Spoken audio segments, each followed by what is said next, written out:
today's episode, friendship, making your life as an adult as fun as summer camp, and an amazing 3-part takeaway about how to make adult friends using coffee shops in your neighborhood. Okay. Awesome. Okay. Yes. But first, I came from a coffee shop. Can we talk about this freaking pastry that I brought? It's gorgeous. Oh my God. I love a pastry, everybody. I exercise simply to eat a 10,000 calorie pastry. Yeah. Yeah. Look at it. Well, it's worth it. Yes, we're going to get to the friendship thing first, but first I want to become besties with this pastry. Most of you don't know this, but I have a love affair with pastries because my grandparents, Betty and Frank Schneeberger, they... What are you laughing about? That name. You're laughing at my freaking Well, name? yeah, it is a funny It's name, just and also you perfect. act like, you know Betty and Frank Schneeberger? Yeah, right down the road. Like it's like a very funny, like. Well, they're no Betty and they're under the Frank. ground and up in Yeah. heaven. No, now, I'm but sure. Yeah, no, but they sound like folksy and Yeah. like they are people that we would I- like to yes. be friends I with. would like to and know eat a them. pastry with. They Betty are and they Frank. are salt of the earth. My grandfather immigrated here from Austria at the age of 15. Wow. He was in the Navy. My grandmother grew up in a coal mining town in Ohio, and they met because she was shipped off from the coal mining town to become a maid for some rich family based on a newspaper ad. Whoa. Oh and my they gosh. met, and when he got out of the Navy, they started working in a bakery in Chatham, New Jersey. And my grandfather was the baker.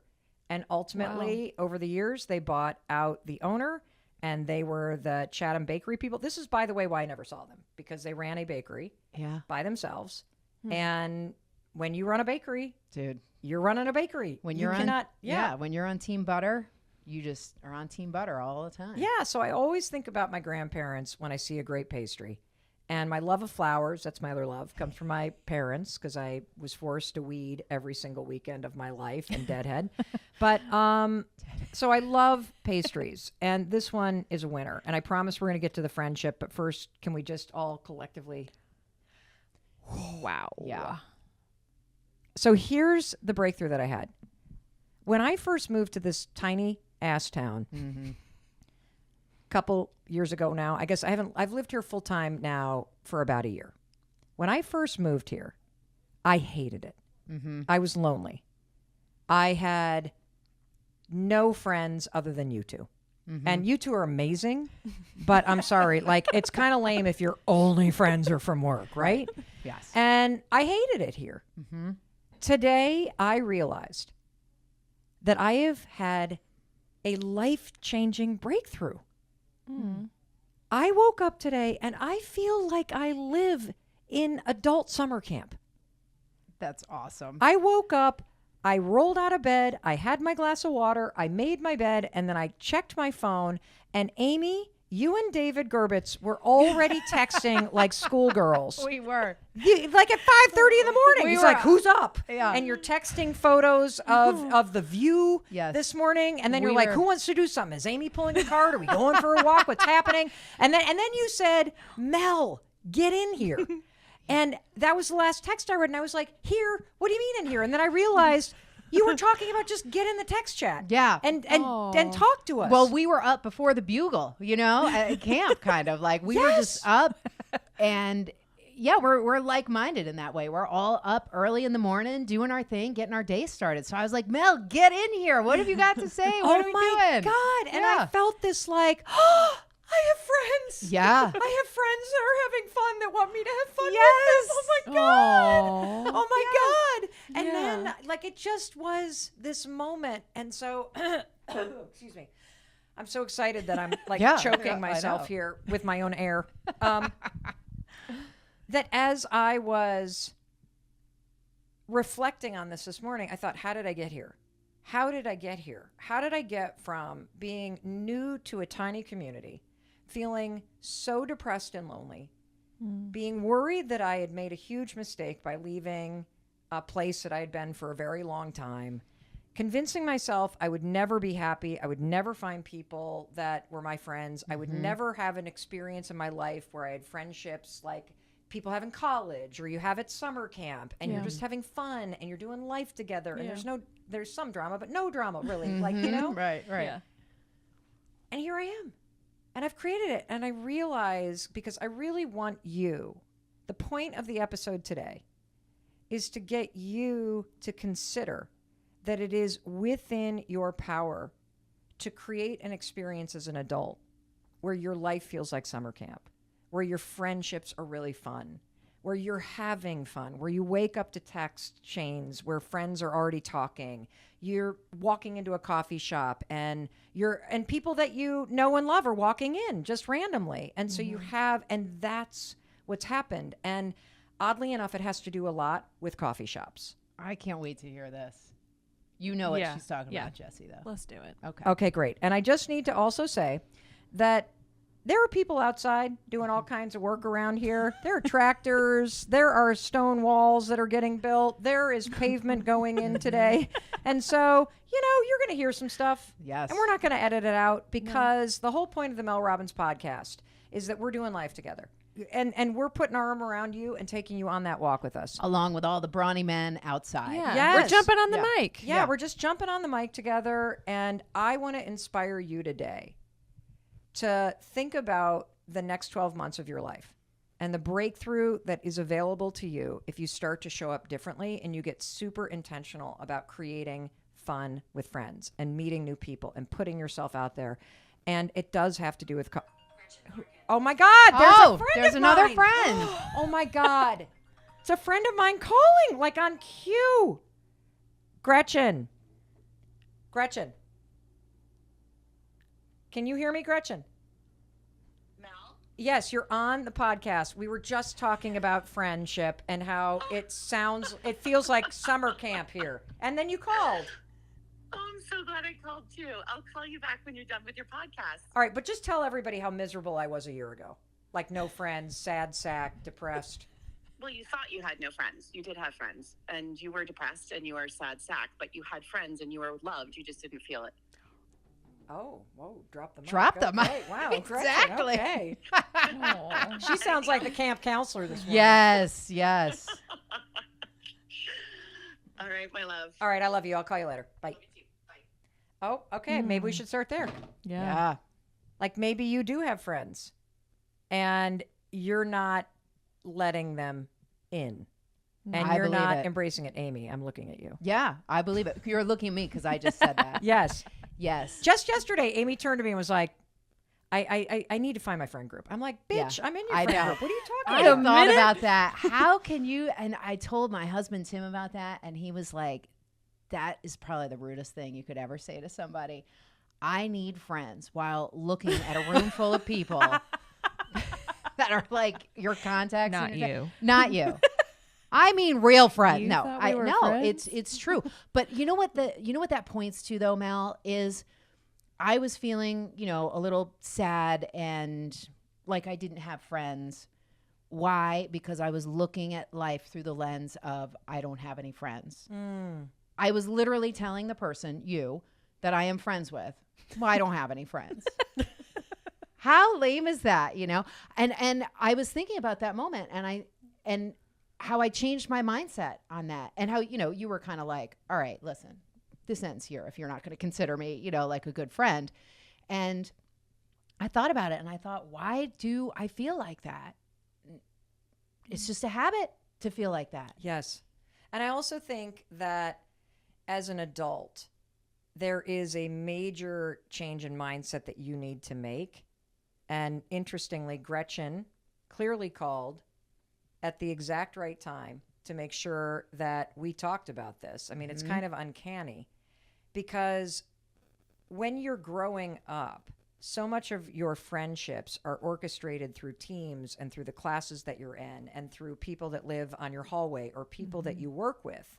And so they are made for you through proximity and through the number of times that you see them. Right. But the older that you get, the more intentional you need to be about causing those bump-ins and causing reasons to get together. And what Gretchen is saying is something that I think happens to all of us. As life gets busier, as you get older, as people move away, as people go through different life experiences, whether it's a change in a job or an ending of a marriage or a breakup or whatever, or start having kids or get a ton of dogs or whatever ends up happening, your friendships change because you stop seeing people so much. But here's the big thing, and the mistake that I made is I stopped thinking that the people that I didn't see as much were my friends. We associate the amount of times you see somebody with whether or not they're actually a friend of yours. Mm-hmm. And I am here to make you think differently on a number of levels, because these are big breakthroughs that I had. A year ago, when I was a sad sack, lonely, I got no friends bitch. I remember it. Yeah. I was so sad. Amy's favorite story about me is like the definition of pathetic. Yeah, well, you had just moved into this house, and it is a gorgeous home, and your surroundings are fantastic, and yet you're crying your eyes out. And, you know, like Gretchen said, super sad sack. And I was trying to cheer you up. And I said, Mel, what do you think you'll do with the landscaping here? Knowing that you love flowers, I said, do you think you're maybe going to plant some hydrangea here or peonies that you love? And you said, I don't know. I'll probably just leave it all dirt.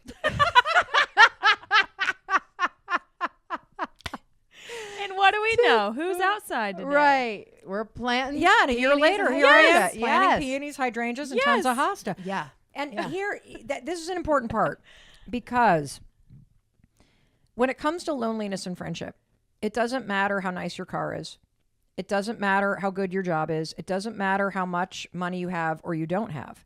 If you tell yourself the story that nobody likes you, or that all your friends are gone, or that you're the only one that doesn't have a friend group, Or you can't have any fun. or you can't have any fun, or you're not having any fun, or you'll never have fun again, you will stay stuck there. And the truth is, your friends didn't go anywhere.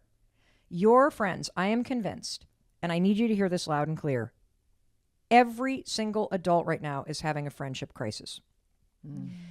You believe that your friends are having this wild party and you're not invited, and it's not true. Every single time I talk about this topic with anybody, they chime in and say, I feel the exact same way. Yeah. I feel like I never see my friends. I feel lonely. I'm not having as much fun as I would like to have. And I got so sick and tired of going, I'm just going to live with dirt.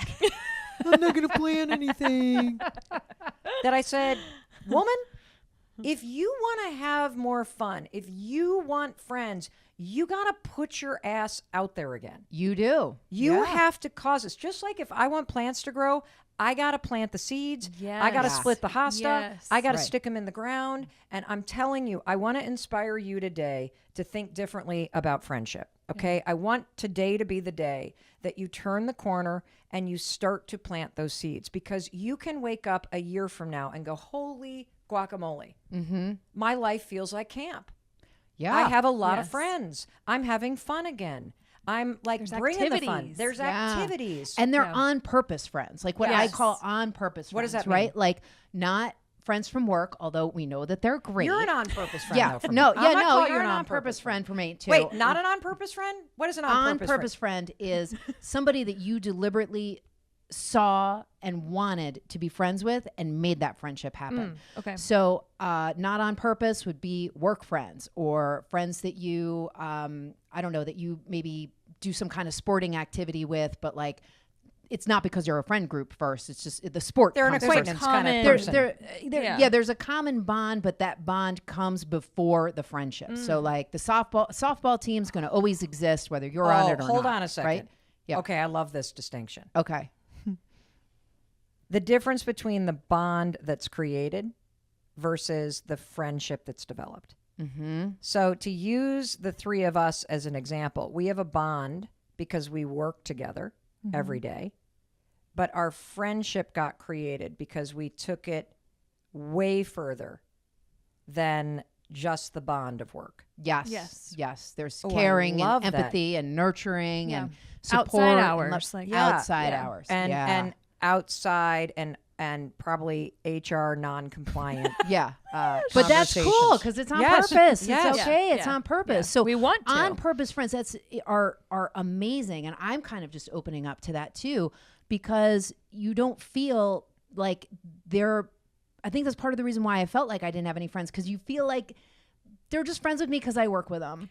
Right. Yeah. Or they're just friends with me because I'm in school with them. Right. Right. And that can make you feel like you're not really a good friend. Yeah. But on purpose friends, for me, fill your life with such vitality and activity and excitement because they're there for you. Yeah. They're the friend that's behind you, not behind the softball team or the organization that you work for or whatever.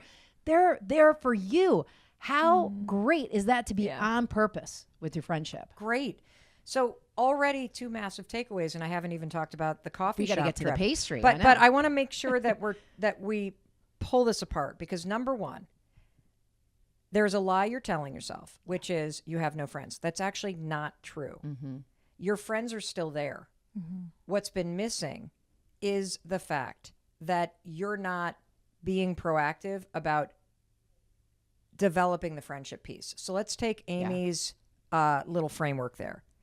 Every relationship, when it's a friendship, has both the bond, which is usually created from some outside force. You're a neighbor, or you're working together, or you go to the same yoga studio. Or your family. Or your family. Yeah. Yeah, it's a good one. Or whatever, like you went to college together.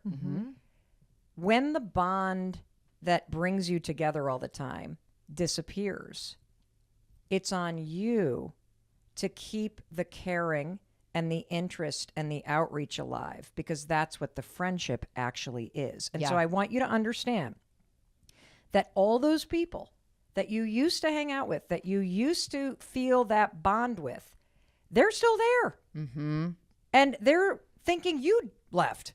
Yeah. And you have an opportunity to flip your thinking and realize it's literally about reaching back out. It's literally about getting very intentional about the reconnection because the last 3 years and everything that we've all been through, I think, evaporated the bond that brought most of us together in real life with our friends. And so that's takeaway number one.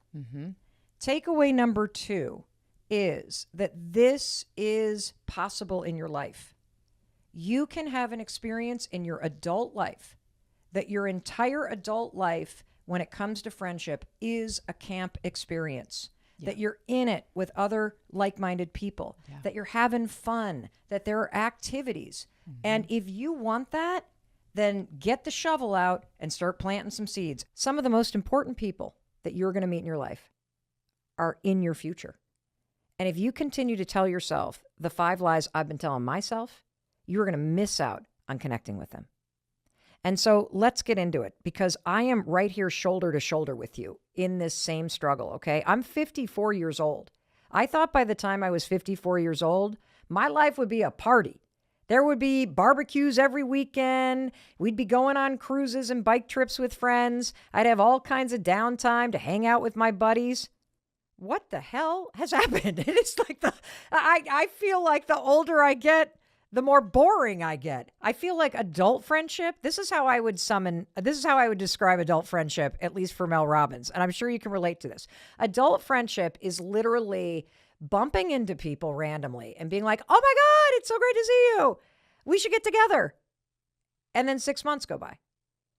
And I know we kind of relate to that and we can laugh at it, but here's the thing I keep reminding myself, and I want to put this pin in it too for you. You ready? You're friends and you actually mean it when you say we should get together. But there's something that's standing in the way of us actually doing it. And I'm going to tell you what it is. It's these 5 damn lies. Because these lies are keeping you from doing the simple things that help you create adult friendships. And these lies also make you feel horrible. And these lies also make you and keep you lonely. And so we're going to pack them all. And I want you to just get a couple simple takeaways, okay? You and me were friends. And you're not the only one that feels this way. And there are simple things that both you and I can do that we don't feel like doing that will fix this problem in our life. And it is a problem because friendship is so important and having fun is important and you deserve to feel connected to cool people and you are a cool person and so am I. And so I'm going to make sure after we unpack these lies, you have 3 simple tools to turn this puppy around, okay? Because that's what I want for you and it is certainly what I want for myself. So lie number one that you're telling yourself, everybody's life is a huge party. That is such bullshit, okay? We have all gotten sucked into the fake life on social media. Everybody's life is not a huge party, okay? Unless you live in a sorority or a fraternity, your life is not a huge party, okay? And even if you live in a sorority or fraternity, you may be lonely. You may not like the people that you're surrounded by. And so stop telling yourself this lie that everybody else's life looks like a huge party. And here's why you need to stop telling yourself this lie. It's so damaging because when you sit there and you compare where you're at to people's fake lives on social media, you are comparing yourself to something that's not true, and you are invalidating your own life experience. And let me just stop and let's role play here. How is sitting on your couch scrolling through social media? Oh, they're going on vacation together. Oh, look at that nice bike trip. Oh, those people got together for a bachelorette party. Oh, everybody's life is a party but mine. How does that make you feel? Does that make you feel excited to text the friends that you have? Probably not. What does it do? It puts you in a mental death spiral that makes you start to swirl the toilet of comparison. It makes you feel like a loser. It makes you feel left out. And yet you probably spend an hour a day on social media just staring into the lives of strangers and convincing yourself that everybody's life is a party except for yours.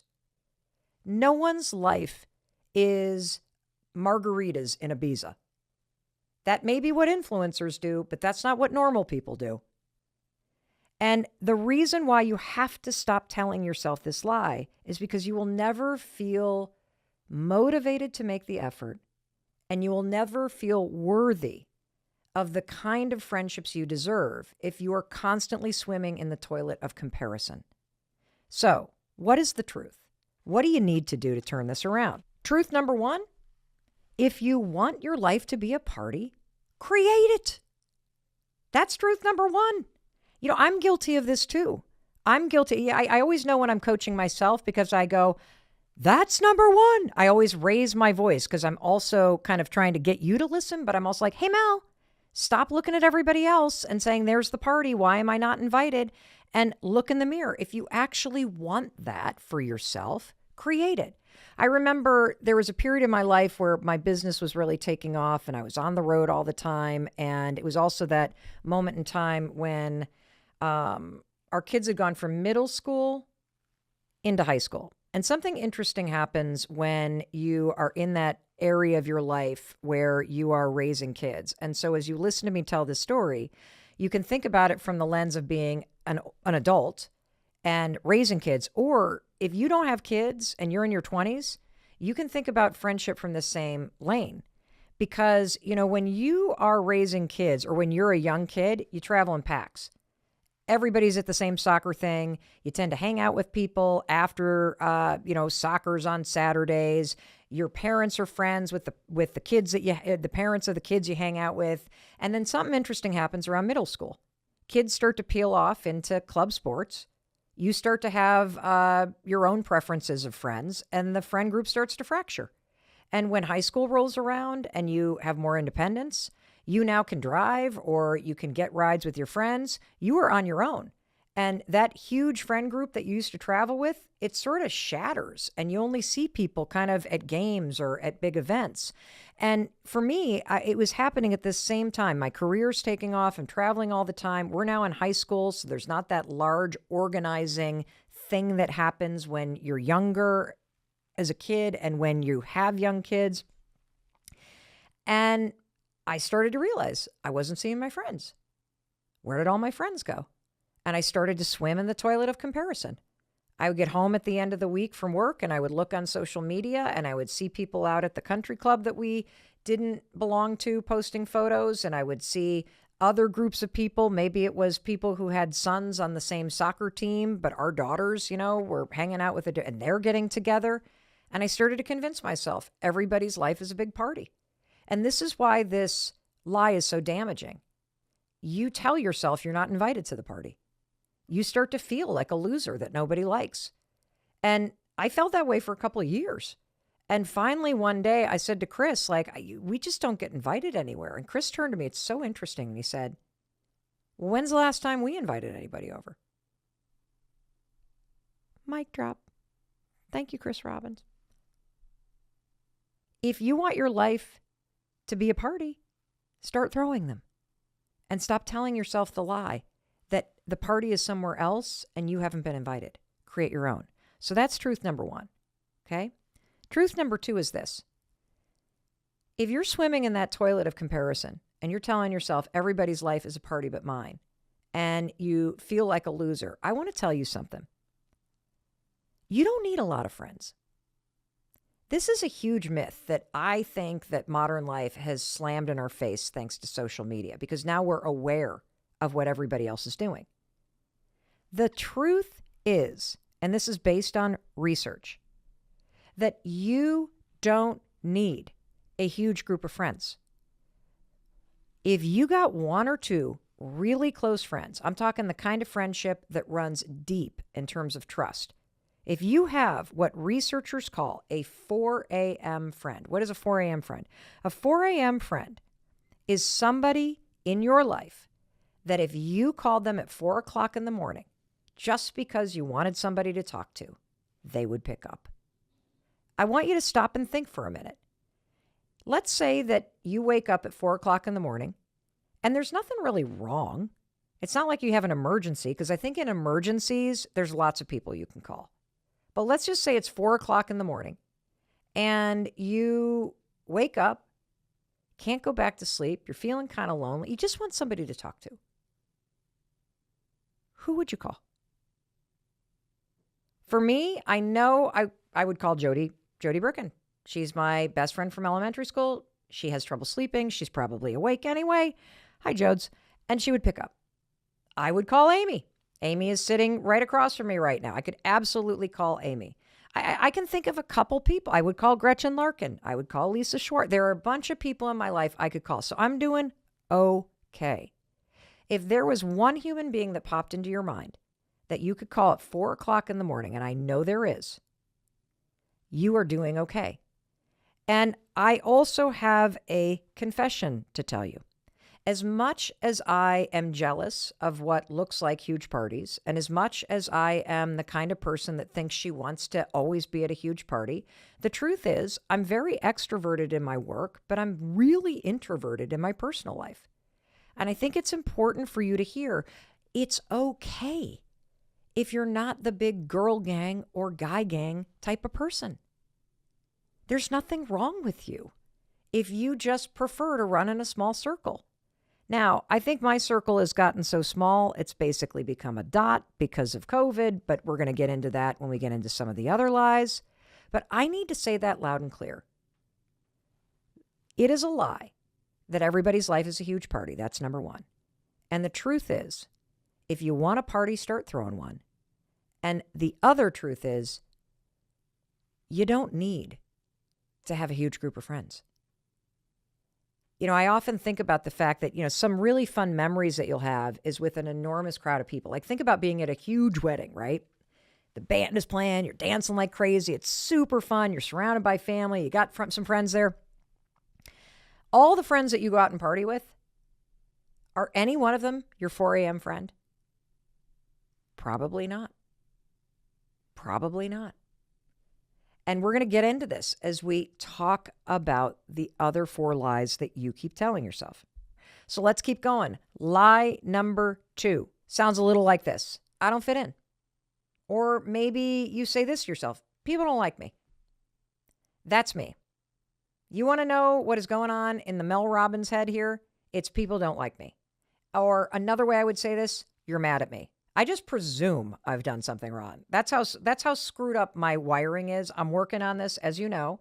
And so I'm going to continue confessing how this plays out in my life, because I know you look at me and you're like, you think people don't like you? But you are like the most confident person on the planet. Like you show up, you roll into a room and things are on fire, Mel. Like what do you mean? What I project is very different than what the voice in my head is programmed to say. And that's why it's a lie. My voice in my head tells me a lie, and the voice in your head is telling you a lie too. Here's how this plays out for me. I am the kind of person that is always trying to read people's emotions. I wonder if people are upset with me. In fact, I don't even wonder if people are upset with me. I just presume that they are.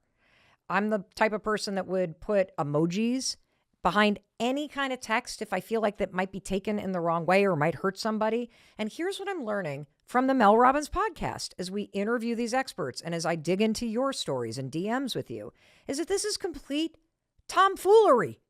It's not true.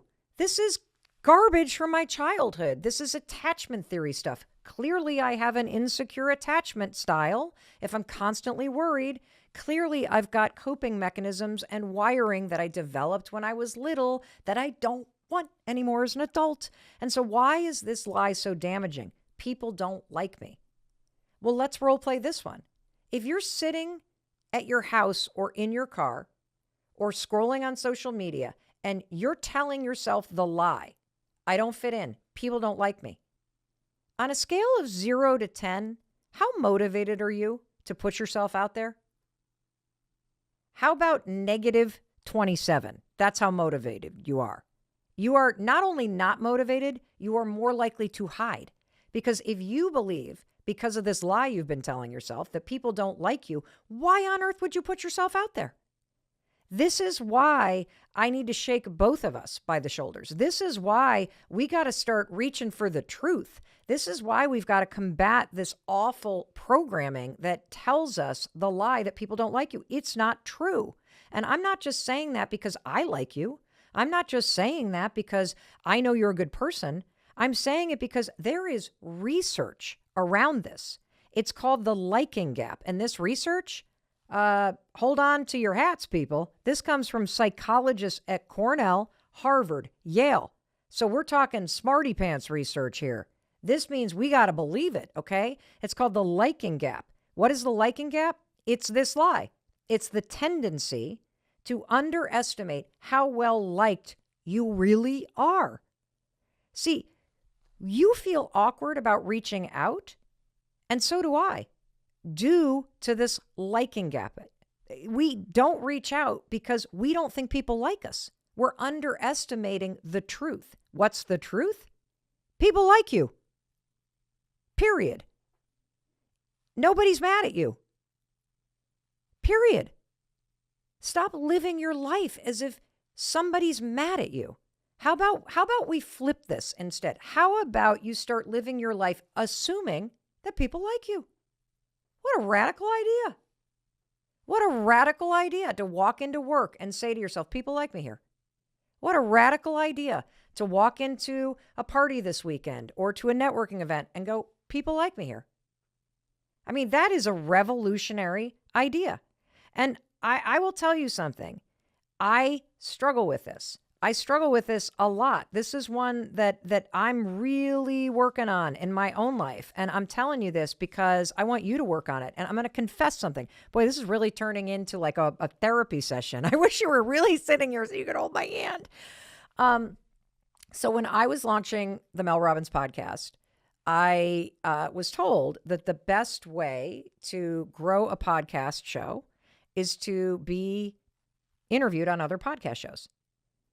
I mean, it's kind of obvious, right? And here's the truth. I have a lot of friends that host podcasts that are really successful podcast hosts. Jay Shetty, Lewis Howes, Jenna Kutcher, Amy Porterfield, Koya Webb, Glo Antonimo, the Billius, the list goes on and on and on. And when I was getting ready to launch this, I was telling myself this lie. People don't like me. If I reach out, it's a burden. You know, because if you are hesitant to ask for support, it's because you're telling yourself deep down this lie that somebody doesn't like you or that they're going to be mad at you or burdened by you.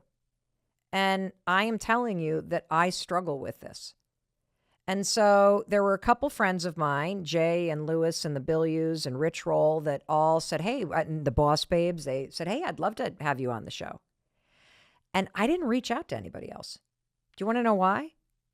Because of this lie. Because there was a part of me that was like nervous that when somebody received a text from me, even though these are my friends, I was trapped in the liking gap, which in my opinion is like another toilet we swirl in. We swirl in this toilet of comparison, and now we're also in the toilet of, do you like me? No, actually, I've decided that you don't. And here's something kind of wild, because life gave me a really important lesson. So the show launches, and we just explode in terms of popularity. And within a week, we've got 500,000 downloads, and we're on the top of the charts.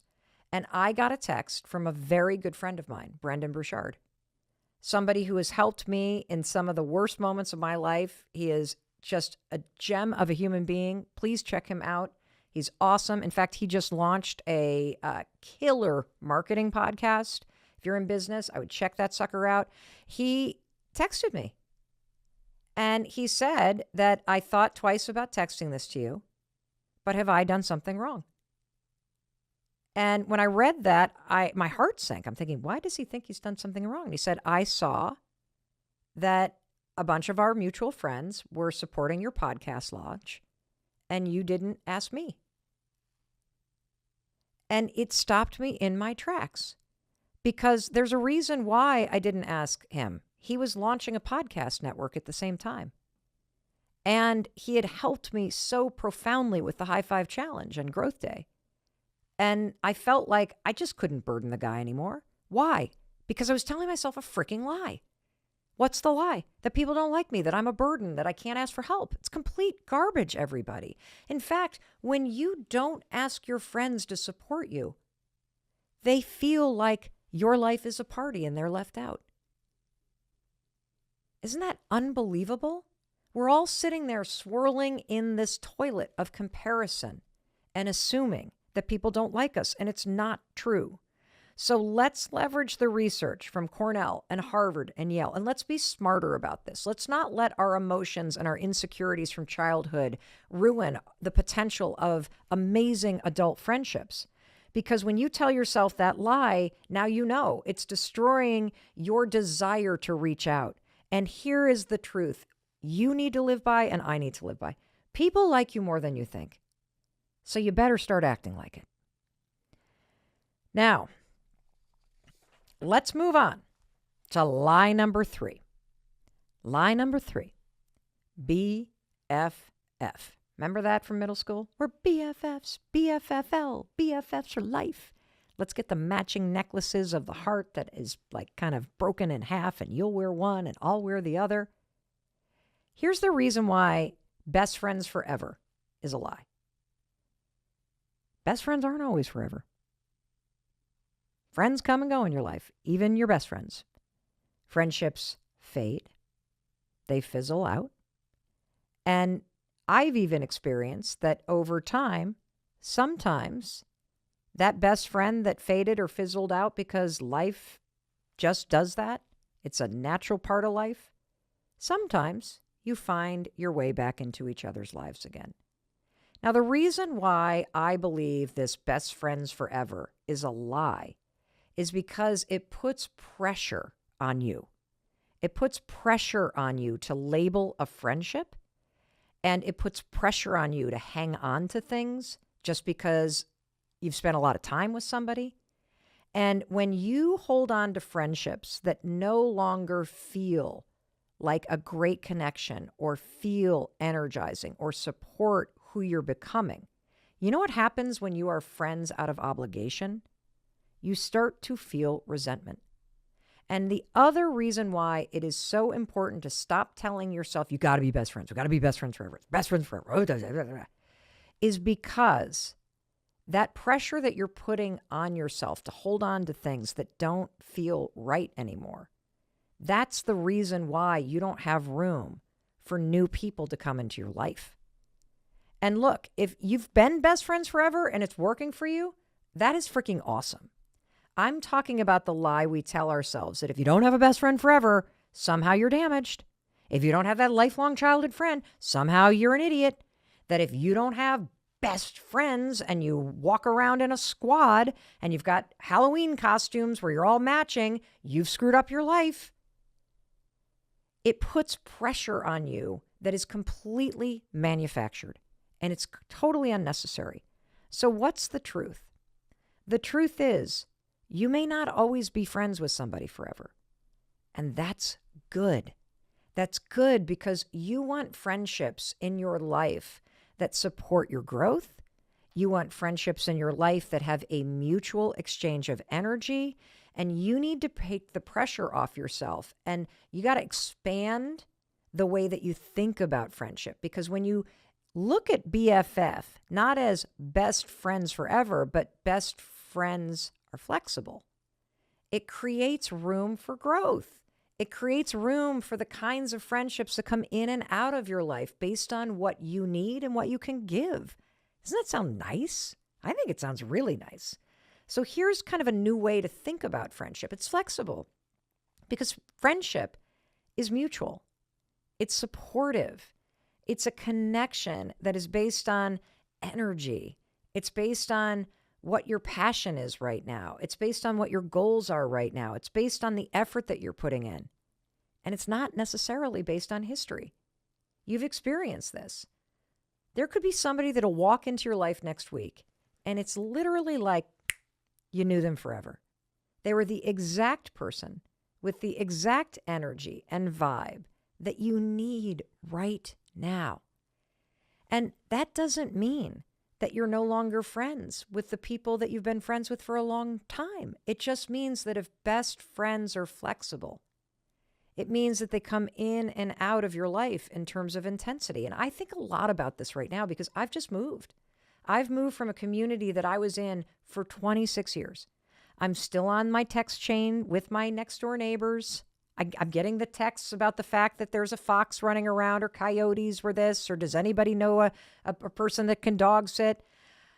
And I'm also still really good friends with all my girlfriends that were in moms groups together and, people that I've come in and out of my life. But I now live 3.5 hours away. And so if you're flexible about friendship, you take the pressure off.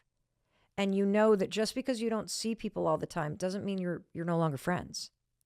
It's going to take a little bit of effort. This idea of flexible friendships is so important, and I want to add a framework to it, okay? We're going to dig deeper into this when we get to the tools near the end of this, which you have to hear because I want you to use them. But being flexible about friendship is super important because here's the truth about friendship. Friendships fade. Because when your priorities change, so will your friendships. And I can give you a bazillion different examples of this. Let's say that you're the first of all your friends to get married. You'll start to notice that you start hanging out with other couples more. Why? Because the pattern of your life changed. If you're flexible with friendship, you don't put pressure on yourself. You don't start to go, oh, are we still friends? Are we not friends? You just know that it's going to require a little bit more energy because the patterns of your life has changed. If you start to see the world differently, maybe because you're now a vegetarian, or you've stopped drinking, or you've gotten very active with social justice, or you are really committed to your health. The patterns of your life just changed. And your friendships will also change. And that's why you need to be flexible in your friendships because, again, what is the purpose of your friends? It's literally for this mutual supportive exchange of energy that helps you become a better you. Another reason why is that as you start to grow, everything about you changes. And things are going to start to feel forced or draining because they were connected to the old you. So when you realize that a relationship is getting forced, right? Or that it's draining you or it's taking way too much energy, be flexible. And by the way, you've been that person for somebody else. As somebody else has been trying to grow, or as their interests have changed, or as the patterns in their life, they got a different job, they moved to a different state. Doesn't mean you're no longer friends. It just means it's not as close of a friend anymore because the connection's a little off. The energy, that's okay. You're allowed to grow. You're allowed to move on. And instead of making yourself wrong, instead of feeling guilty, instead of gripping it or forcing it, just be flexible. Just direct your energy in a new relationship. Move toward the people that feel like the light, that feel energizing, that feel like they're aligned with where you're headed, instead of holding so tightly to the folks that were with you in places where you've been. It's all good. It's all good. And by the way, when you do that, you create space for something new. It's a beautiful thing. Lie number 4 is really simple. You do not need to be everybody's friend. You can't be everybody's friend. The truth is, not everybody is meant to be your friend. And the second that it feels like a force, be flexible, okay? Here's one of the things that I love to think about, is that you can be the whole package, but if you're delivered to the wrong address, not going to work. Another quote that I've seen that I just love is, you could be the most amazing, juicy, end of summer ripe peach. But if you don't like peaches, you're not going to be a fit for that person. Doesn't matter how good you are. Remember, flexibility. I want you to understand this, because when you tell yourself, oh, I got to be liked by everybody, everybody's got to like me, I got to be everybody's friend, that lie turns you into people pleaser. That lie is why you are in your head going, do they like me? How do I need to change? I know I'm a peach and they don't like peaches, but maybe if I disguise myself as a plum, they'll actually like me. Stop doing that. Embrace the fact that you're a peach. Embrace your whole package and stop forcing yourself to be liked by everybody. The reason why this lie is so important to catch is because there's nothing wrong with you. The more you embrace who you are, the more you're honest about what works for you, the more you show up as your full self. Imagine that. Imagine assuming that people just like you, that juicy peach that you are as you are. Imagine if you just assume, imagine if you're flexible. Imagine who might show up. Somebody who likes peaches. Wouldn't that be a wonderful change? That's why you got to catch that, because this is about energy. This is about you and where you are in your life and where you're going, matching with beautiful human beings that are on that same leg of the journey with you. That's what this is about. So be flexible. And man, you are a juicy peach. Embrace that stuff. I love peaches, by the way. That's why I love you. Lie number 5. Get ready. You're going to hate this one, because I hate this one. I'm too busy. I'm too tired. I don't want to go out. I'd rather just stay home. I have social anxiety. I'm an introvert. Yes, I've said all these things to myself too. Here's the truth. Friends are critical to a happy life. Friends are the thing that make life meaningful. You deserve amazing friendships, and you deserve to be an amazing friend. You know, for a long time, I've shared a lot about this. I have felt really freaking lonely. And I'm okay being alone. I got no problem walking into a restaurant alone, rolling up to the bar, sitting at the bar and having dinner by myself. In fact, I kind of like doing that. I have no problem going to see a movie alone. I have no problem going for a run or a hike alone. There's a big difference between enjoying time by yourself and being lonely because you don't have friendship in your life and you don't feel a sense of connection or community. And for a really long time, that was me. And the lie I was telling myself is I was too busy. I became addicted to busyness as a way to cover up the fact that I was really lonely. My friends were working. Our kids are all launched. Everybody's scattered in a bazillion directions. I felt like I wasn't seeing my friends. And guess what? My friends felt the same way. Nobody's life was a big party. Everybody is just in their cars, driving here and there, sitting at home, working remote, trying to navigate this crazy thing called life, particularly these last 3 years. As our kids have gotten older, at least in my case, I find that they need me more, not less. And so I am just like in my little tunnel. And it turns out so are you. Everybody feels this way. It's not just you. And here's the lie. You're not too busy for one of the most important things in your life. You're not too tired to make the effort for something that brings meaning. You're not too shy or introverted or whatever to make the effort. And I'm really worried about where we are right now. And I'm worried about the fact that because of COVID, that we have got a new default. And the new default is staying home. The new default is It used to just be that it was hard to get to the gym. I think for a lot of us, it's actually hard to get out of your house if you're working there all day. And it takes a lot of effort. I talked about this in our episode, Motivation is Garbage. We talked about something called activation energy. Activation energy is a fancy pants term that I think was developed by that famous psychiatrist at University of Chicago, Chick Me Sent Me High, I think is how you say his name.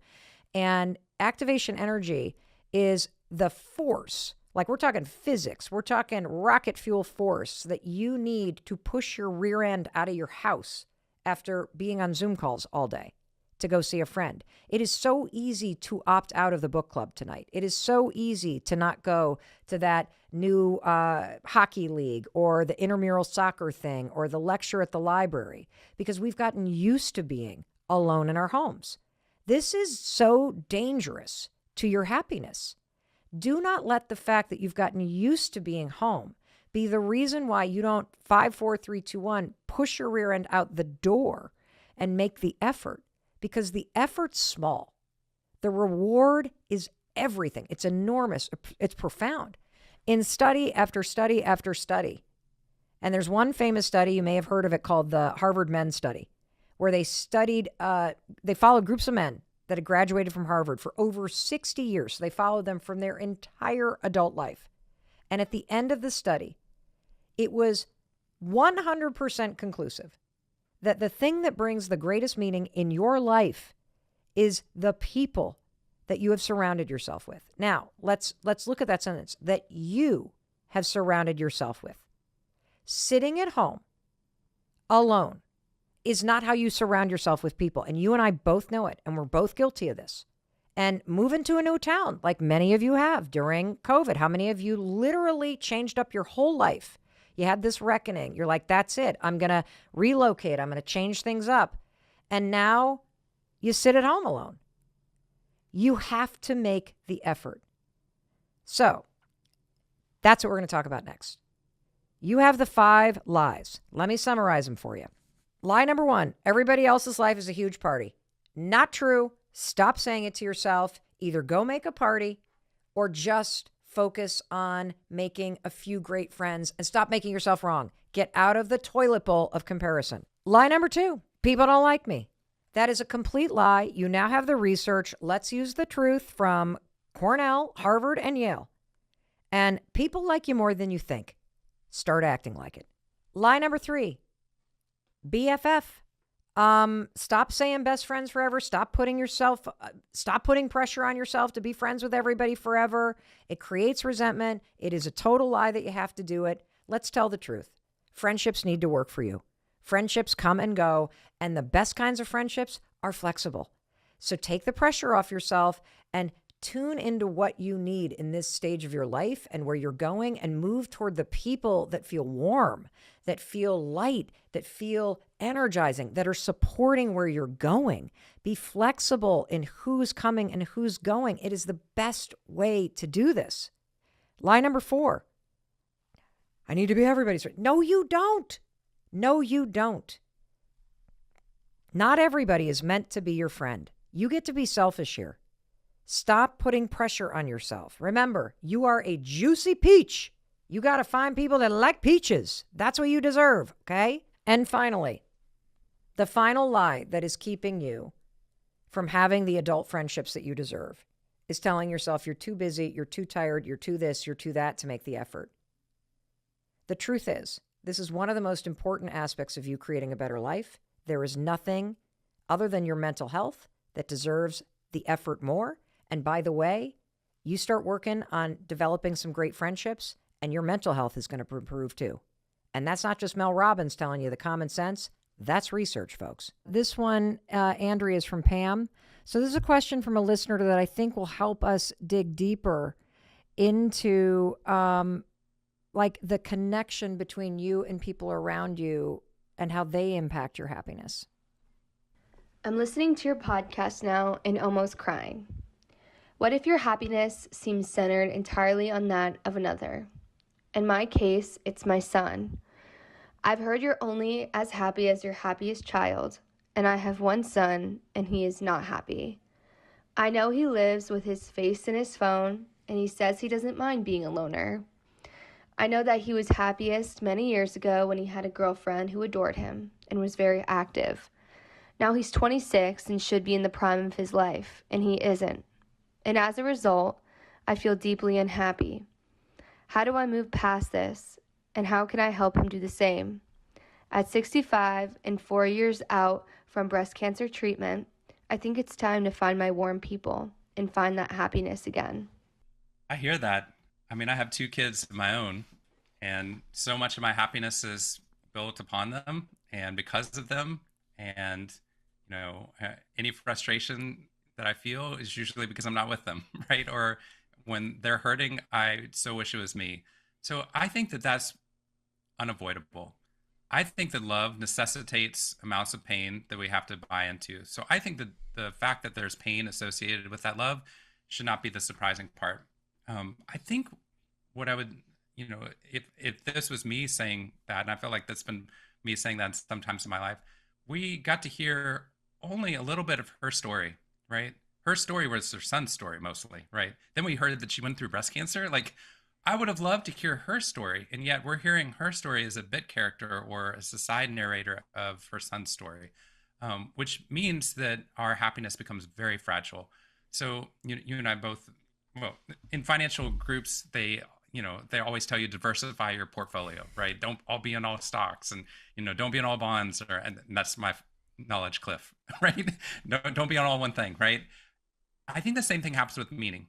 And I think we see it with people who love their kids. We also see it with workaholics, where they love something and it's meaningful. The work is meaningful and pleasurable, and they're good at it, right? So then they just do more of it. But the more they do that and they don't do other things, they're slowly taking out other meaningful parts of their life, so that their entire meaning portfolio is all in one stock. It's all that son, or it all becomes that work. We don't even know what to do with ourselves when we don't have work to do, right? That's a workaholic, right? Like, they get free time and they're like, what do I do? Maybe I'll just do a few more emails, then I'll feel happy again, right? Well, that Or used to be you. that- I remember when we first met, you had been, you had kind of fallen into that trap, and you had to make yourself a promise that whenever you were on a plane, you were going to put your laptop away and you were going to force yourself to watch a movie, because you were starting to see that you loved work so much, and this was me too, that you hadn't diversified where you got your happiness from. And so I think that's incredible advice. And I also keep thinking about that swinging. So I loved it when you were saying earlier to think about your life and the emotional and the meaning aspect of life as this range. And if you never knew the depths of sadness, you wouldn't ever experience the greatest heights of joy. And that there is always this swing. And when it swings in a direction where you have really uncomfortable feelings, that is a mentally healthy and a mentally emotional place to be in life at times. And one of the greatest things that I've learned recently, Sean, and it's helped me a lot as a parent, is that it is so important that the people in your life struggle at times, because inside that struggle is where they learn the lessons, and they have to dig deeper and discover something inside themselves. And, it's the hardest thing in the world to see somebody that you love suffering. And I had that experience watching my husband struggle with depression, and I could throw every book on the planet at him, every podcast episode at him, but I can't do the work for him. I can just hold space for that. And I think we have to do that for ourselves, that on those days that you feel like shit, you've got to hold space for the fact that you've just swung in the direction of a healthy feeling, and eventually it's going to swing back. And what I like about what you're teaching us, Sean, is that through these habits, and you said a gratitude practice, a journaling practice, exercising every day, taking 2 minutes to write a note to somebody. These are simple things that leverage all this research. This is the neck down approach as far as I'm concerned. Something that has nothing to do with how you feel, but impacts how you feel. It's your friend Mel. Got my arm around you. We're going for that walk. We're having pastries this morning. Amy and Jesse have joined us. This is one of these impromptu episodes. I cannot get the information out of my mouth fast enough. Yeah, you got a lot to say. I have a lot to say. You have a lot to say. I can't wait to hear what you have to say about friendship and coffee houses. It seems like a low lift. Right. Seems like, something achievable. So Okay. tell us. What you got, Mel? I'm so excited about this because I do think it's possible for the next year for you to take on a project around friendship and for you to create the best friendships of your entire life doing this. And I'm so excited because I realize looking backwards that that's what I've been doing for a year. I've been putting myself out there and putting myself out there and putting myself out there because I really do want to have fun. I really do want to feel community. I really do want to have a breakthrough in this, and it's happened. And so I so want this for you. I really do. And if this sad sack can make it possible, so can you. Here's how you use a bakery to get friends as an adult. I think one of the hard things about being an adult, particularly in this world of remote work, is that you don't have as many chances to bump into people. And so what you were talking about, Amy, of that bond of a softball team or people that you meet at work or people that you meet at your kids' soccer games or people that you might meet because you're going to a yoga studio. One major thing that has impacted adult friendship is that people are way more secluded in their homes. And so it's reduced exponentially the opportunity for the first part of friendship, which is that external bond that brings you together. So you got to create the bond. And what I realized in moving to a new town in the last year or so is that it's hard to find people. Like, where am I finding my people? And I don't want to seem like a desperate stalker. So, how do I find my people? And when I'm out in public trying to create this bond, how do I approach without seeming creepy? How do you do that if you're introverted? Like, this is weird. Yeah. Because you also, it's not like we're all freshmen in college again, because people that are out in public, you don't know if they're new to the area. You don't know if they've been here forever. Are they tourists? Yeah. Yes. I don't know. Yes. And so we sort of opt out of these opportunities. Yeah. And that's where the coffee shop comes in. So first, I want you to think about your town. And I'm going to tell you something that's true that you've probably never thought about. There are 4 types of coffee shops in your town. Okay. There is the chain. So Dunkin' Donuts, Honeydew, Starbucks, insert your favorite chain. Okay. Yep. And that's one type. There is the first responder coffee shop.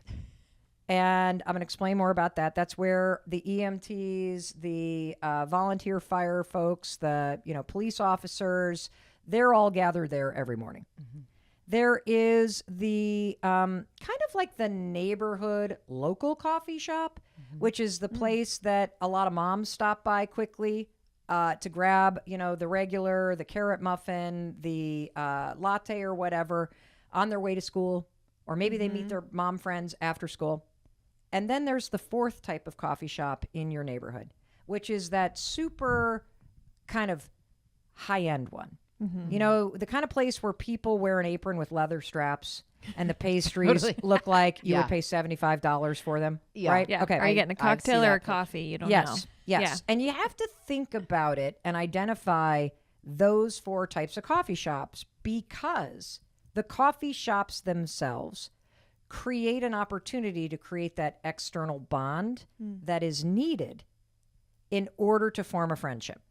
Hear me out. Yeah. Because all 4 of those types of coffee shops automatically, like the sorting hat in Harry Potter, sort out the kind of people that walk through the front door. Yeah. I could see this. Yeah. Yeah. Right? Yeah. I'm with you. So if you think about the first type of coffee shop, the chain, Yep. that is not a great place for you to create a bond with anybody that you want to become friends with. And I'll tell you why. Because those kind of coffee shops are very transactional. Yeah. A lot of them have mobile order. A lot of them have drive-through. And so the entire psychology and energy of anybody going to that coffee shop is get in and get out. Yeah. Get in Yeah. and get Make out. it efficient. Get in You and get out. Don't want to be seen. Correct. Right. And if there is somebody sitting in there with a laptop, they are likely going to be sitting there with a laptop, not every single day, because they will probably be asked to like not use it as their local library. Yeah. But they're likely going to have headphones on Right. because they're Yeah. trying to get something done.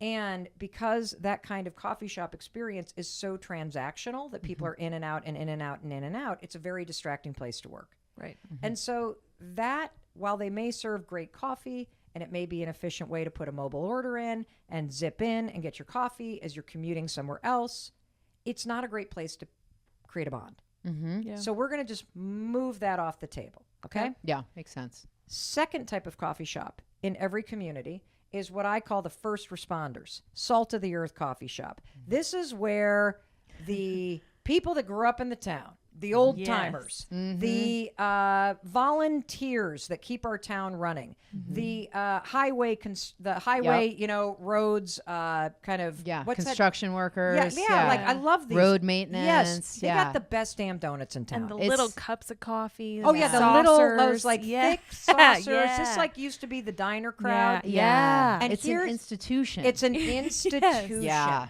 Yeah. And when you're new, it is intimidating as hell It to is. walk into it, even It's though it's true. all of the most best amazing people. Nicest Who know people. everyone. I Yes, know. they make They your have- town yeah. run. right. Yes. But it feels, Like an insider. yeah. Yep. It feels like a Yeah. hard casing on top of that you have to kind of crack And you feel like through. you have to It's sit why. down there. Yes. Yeah. Yeah. Now that kind of first responder, salt of the earth. Thank you for your service, everybody. We love you. Yes. The backbone of our town. That kind of coffee shop proves my point, because that coffee shop experience where everybody gathers, they're always there having their cup of coffee before work, or they're always there after plowing all the driveways out in a Yeah. snowstorm, Very Yeah. routine. right? That coffee shop has created their bond. Yes. They Wow. prove that it's possible. Yes. Never thought about that. Right? Yeah. And great by point. sitting there over a cup of coffee and having it be a ritual to start their day together most mornings, their friendship is deepening. And a couple things about this kind of coffee shop. Best donuts in town. No question. No question. No question, best Yeah. donuts in town. They probably have a crawler, that Yeah. big, kind of Oh. donut thing that you're going to dip in. I'll tell you what they don't have. Those kinds of coffee shops never have a machine that makes cappuccinos and lattes. You're right. Don't have espresso. Right. Yeah. No. You know what they have? They have the kind of institutional coffee pot maker that has the two pots. Yep. Yes. It's like a metal tea and the two pots with the black Yes. Yes, handle. Mel. Right? you can and get- sort of the opaque yeah. like Yeah. thing, and then they pour the coffee in, and then Yeah. they've also got the cream where you pull back the little packets and you Yep. have to shake them, right? Yep. Oh yeah. Like So that's that coffee shop, and so here's the thing I want to tell you: if those are the kind of folks that you really connect with, and this is my entire extended family. I come from a line of farmers and machinists and COs and sheriffs and nail technicians and school administrators Right. and people that own bakeries. These are my people. Yeah. yeah. But it is so intimidating when you're in a new town It is. to penetrate that older, not older as in age, but that old school Established. all bond Yes. established crowd. Yeah. Yeah. It's like being a kid and sneaking into the teacher's lounge. It is like that. Yeah. But if you're lucky enough to do it, Yeah. they're going to be great people. You're, Yes. you're Yeah. in good hands. But I Yeah. think that if these are the kind of folks that you know are your folks, if you just show up every week and you sit down, they will put their arm around you. Yeah. You Yeah. just got to start showing up. And so that's coffee shop number 2. And I'm so happy that it also proves my point about the bond and that this is possible for you. We're going to take another quick break because I want more of this pastry. Get in there, Mel. And when we return, I'm going to explain coffee shop number 3 and coffee shop number 4. And then we're going to get into some really great techniques that you can use once you pick which coffee shop you're going to try to establish your bond in to make the approach. Stay with us. Awesome. Welcome back. Get in here, Aim. It's your friend Mel. This pastry is so damn good. It came from coffee shop number 4. I'm talking about adult friendship and how I'm on a mission to inspire you to create the best friendships of your entire life. Whether that means you're meeting a whole new group of people, or it means that you're taking out the defibrillator paddles and you're going to send life force energy shockwaves into your current friends who you've told yourself are no longer there. No, you're just no longer there. You just got to reach out. So here we go. We're going to get into all this. So I left off at, where were we? Number 2. Number 2, coffee shop number 2. Okay, so we covered that. Coffee shop number 3 in your town is the coffee shop where it's like the local coffee shop. It's where all the moms go on the way to work or on the way to dropping off kids at school. And it's the place where it's bustling in the morning. You got people with laptops out. It is the walk up and every other customer, they're like, I'll have the regular. And the people working behind the counter are like, they know. Oh, that means you want a latte with 3 sugars and you want the carrot muffin to go. Or that means that you want the hot tea and you also want the egg sandwich with sausage on it. And so it's this community-driven, very busy, bustling. They're usually busy till like 11 because a lot of people meet there after dropping off their kids. Like it's that kind of place. Yeah. So Right? it's different from number 1 because it's maybe not a franchise and it's just more local. Yes. The local feel. Yep. Yeah. Yep. Okay. And different for number 2 because it's not really the place where you see the established group Yeah. almost every morning. Yeah. Okay. This is the place that if I had to meet you at 10 o'clock to catch up, we'd meet there. Yeah. You know what I Like mean? solid food, solid coffee. Yeah. Like you know you're going to get the right yeah, thing. but exactly. it's- They got the little punch Plus card. space. You Yeah, buy the the loyalty coffees, the loyalty program. cards. Yeah. They might okay. even have the alphabetized index on the desk, you know, for your cards. You can leave it there. It's, Oh, it's okay. like that kind of Yeah. place, right? Yeah. They might convert to sandwiches, you know, Yeah. at noontime. Yeah. Right. That kind of place. Feels like Right. they got And all the way more food. teenagers, way more food, and all the teenagers in town work there Yes. in the Yeah. summertime. Uh-huh. And you see like little Joe who you knew from 6 months old. Now he's 16 and he's Yeah. serving Yep. you your matcha. Yeah, Yep. exactly. Yep. Okay. Exactly.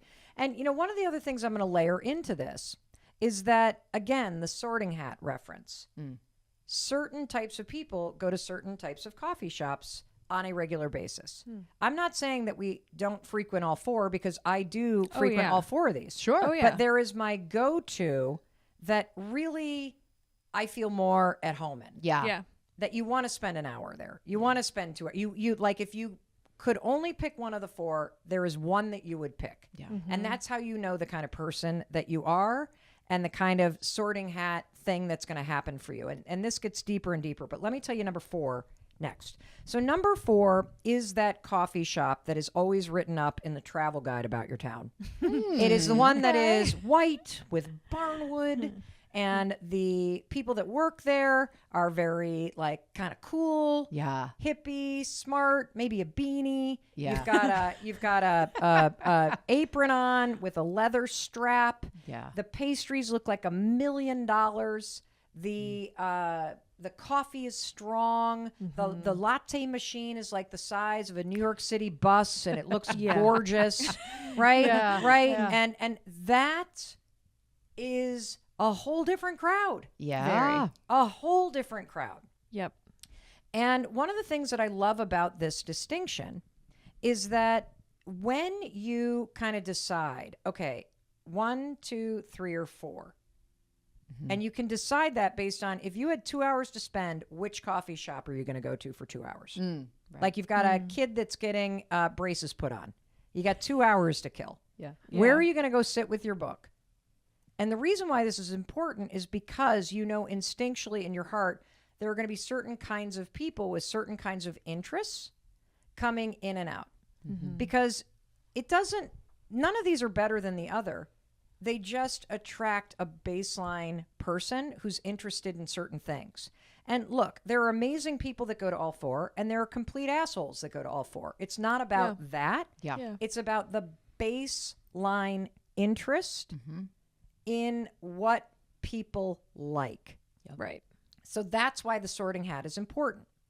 And I'm going to go back to what I said about the first coffee shop and the fact that the group of people that are the established backbone of your town that are there almost every morning, they have used that coffee shop as a bond for their friendship. Right. Like a vessel holding their friendship. Yeah.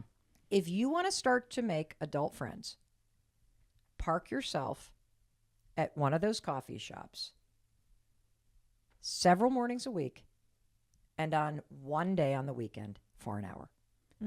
How is that going to help, Mel? What What are are you you talking talking about? That's about? going to help. Yeah. How that's going who's to got help time? is Hold you're it, going to yeah. start seeing people coming in and out, and they're going to be the same people, and you're going to start saying hello. Oh. And like I've seen Jesse at coffee shop number 4. Guilty. Yeah. Yes. And it was Jesse that told me about it. I had been here an entire year. I did not know that coffee shop number 4 existed. Wow. Because your eyes were closed. Yes. To the friendship. Yes, I was still thinking I was just going to have dirt around my house. Yes. So I'm not like going to a Mel, coffee shop. living in her ant farm And with so, all the dirt. Yeah, Jesse's like, have Jesus. you been to this coffee shop? And I'm not going to name it because I don't need stalkers showing up there, even Yeah. though I'd love to promote all the coffee shops in our town. Yep. Yeah. But I was like, no.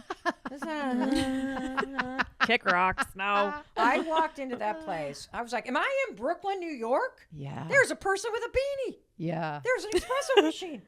There's a pastry that I'd pay $75 for, largely because it tastes like $75. And also Yeah. the ingredients for me to make this at home, it would take me 8 hours. I would burn it and cost me $75 in ingredients. So Yeah. I'm willing to pay $5 for this thing. I think it was what it was. That's a bargain. Bargain. That's a freaking bargain. Yeah.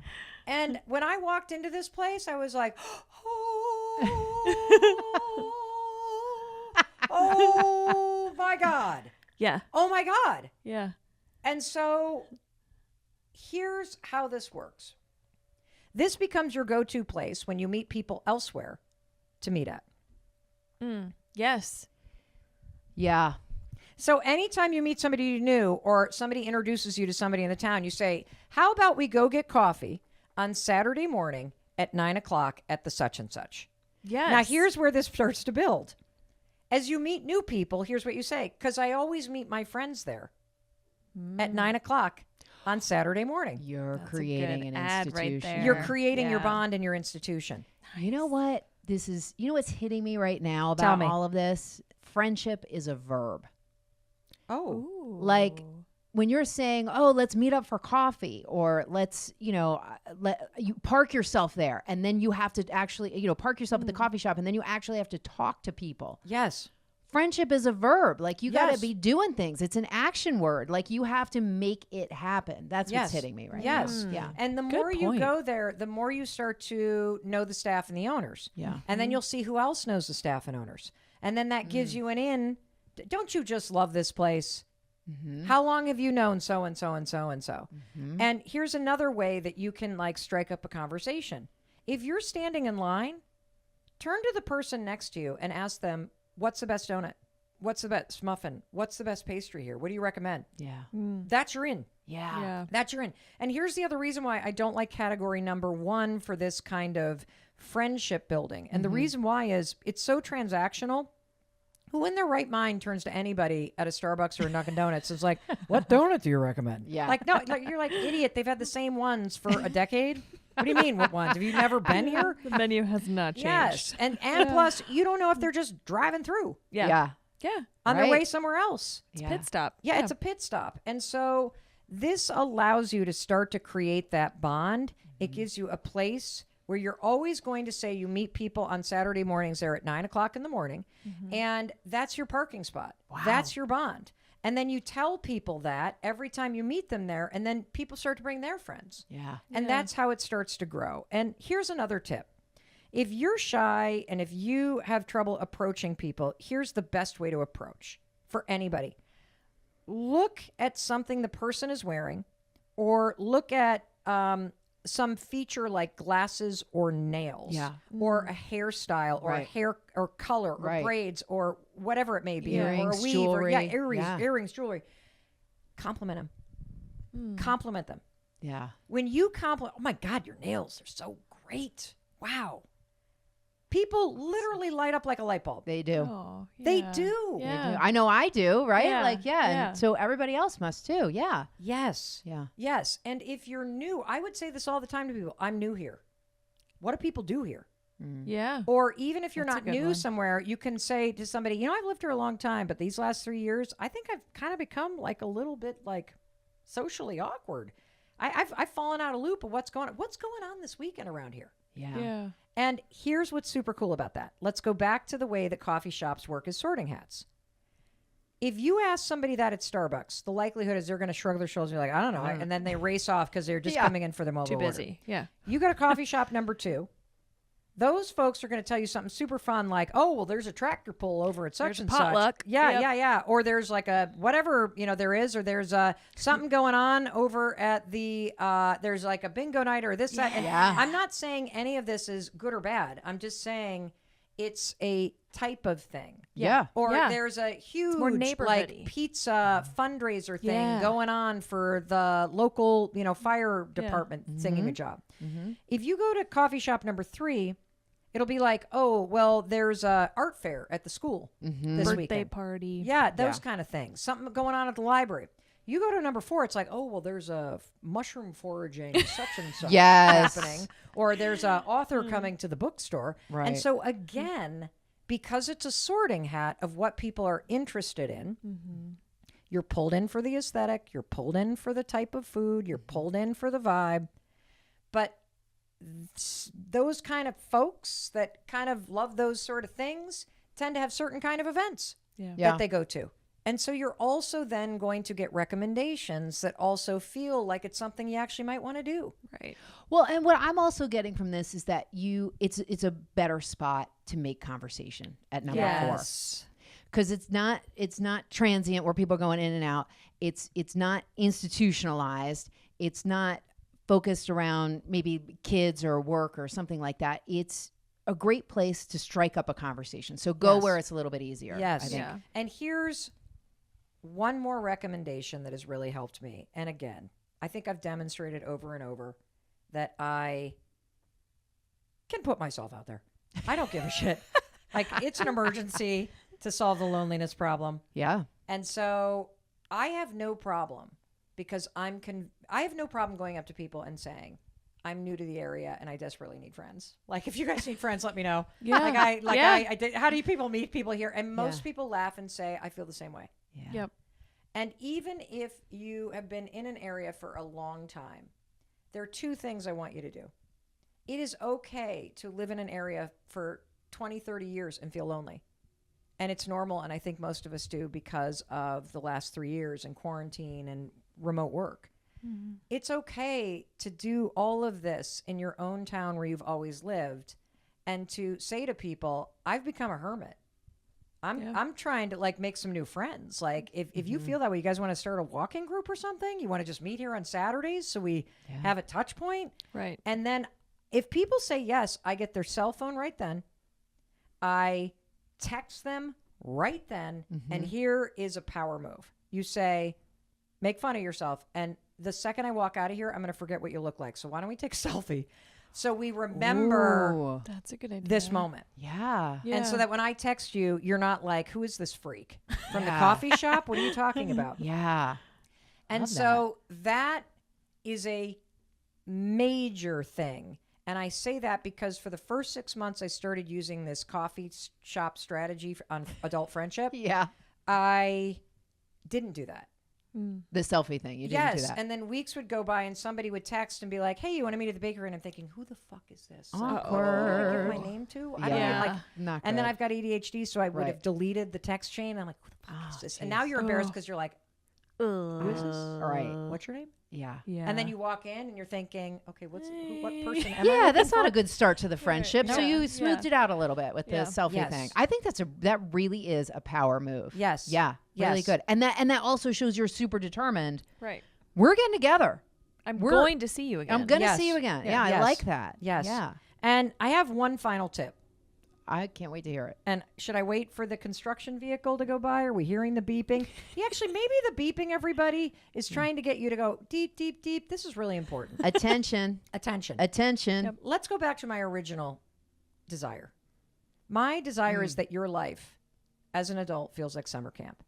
And the reason why I say that, even though I got homesick and left early at every summer camp I ever went to, is that the one thing that's really great about summer camp or college is that you're constantly rolling out of bed and it's like, hey, let's go grab a meal. Hey, let's go to a coffee shop. Hey, you want to go on a hike? Hey, da, da, da. Yes. You walk down the hallway and next thing you know, you're like brushing your teeth next to somebody and you're then walking to the dining hall together. Yeah. It's like constant kind of just bumping into people and energy Right. around it Yeah. and fun, spontaneous fun.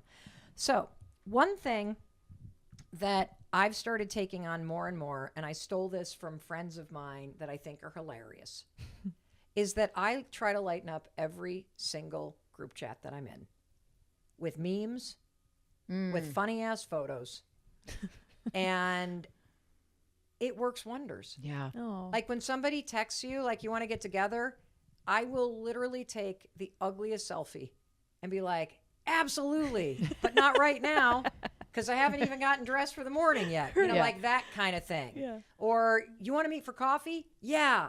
I'm so excited to see you. I'm coming in my pajamas and I'm Yeah. not kidding. And then Yeah. I take a photo. You know, like Yeah.